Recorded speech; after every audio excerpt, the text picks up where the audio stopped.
Mylène Farmer, irrésistible, Isabelle Nanty fait d'étonnantes confidences sur la popularité de la chanteuse au cours Florent. Mardi 20 juin, W9 diffuse le documentaire inédit L'énigme Mylène Farmer qui revient sur la carrière de la chanteuse. Dans un extrait visionné par nos confrères de Télé Loisirs, Isabelle Nanty se confie notamment sur le charme et la popularité de la star lorsqu'elle se côtoyait au célèbre cours Florent. Aussi talentueuse que mystérieuse. Présente sur la scène musicale française depuis bientôt 40 ans, Mylène Farmer ne reste pas moins une artiste dont on ne sait finalement que peu de choses. Un mystère devenu une véritable marque de fabrique au fil des années et qui rend complètement accro ses fans, au point de les voir camper devant les salles de ses concerts pendant plusieurs semaines pour être sûr d'être aux premières loges. Si la chanteuse de 61 ans déchaîne autant les passions, c'est aussi parce qu'elle a toujours tenu à mettre en avant sa sensualité, tant dans ses compositions que ses clips ou ses passages sur scène.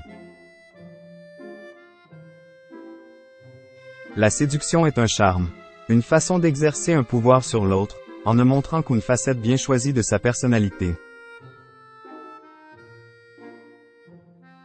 Je suis beaucoup plus sensible au moment des authenticités concédait-elle pourtant dans les colonnes de gala en mars dernier.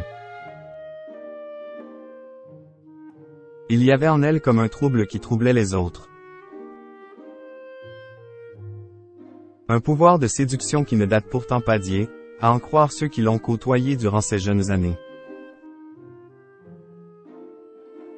C'est notamment le cas d'Isabelle Nanty, qui s'est confiée sur leur aventure au cours Florent dans les années 80 dans le documentaire L'énigme Mylène Farmer, diffusé le 20 juin prochain sur W9 et dont Télé Loisirs a pu voir un extrait.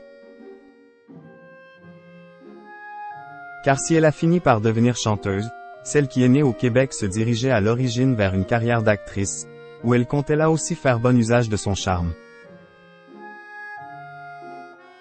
C'était quelqu'un qui plaisait énormément.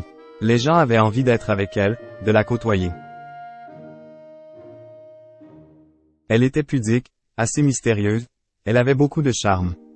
J'ai essayé d'analyser ce qu'était ce charme-là. Le charme venait du fait qu'il y avait ce mélange de pudeur, de discrétion et en même temps d'humour fou. Il y avait comme un sourire toujours latent qui était irrésistible en fait. Il y avait en elle comme un trouble qui troublait les autres.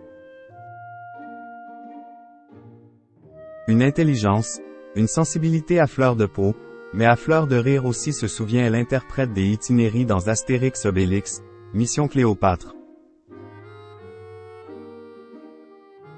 Tout le monde l'aimait bien mais elle ne la ramenait pas. Elle était un peu british, un peu dans la blague subreptice. Elle jouait extrêmement sincère, très naturelle, très sensible conclut la comédienne. Ce qui explique en partie le succès de ses clips, parfois restés cultes comme celui de Libertine.